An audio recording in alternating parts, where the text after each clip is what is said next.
Hello Snapchat fam, have you ever added someone in a rush and later think why you add that person? Don't worry, today I'll show you how to delete recent added friends on Snapchat. So first open Snapchat, swipe right to open chat list. Now click on three dots in the top right corner. Click on manage friendship. From there you reach to my friend list. Sometimes you don't see three dots at the top right corner. For that to appear, click on magnifying glass first. Then that three dot appear in right corner.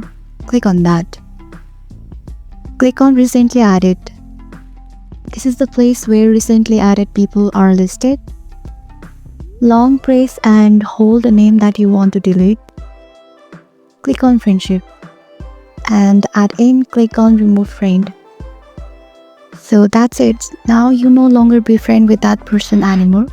So if this felt helpful, hit like, subscribe and share for more Snapchat tricks.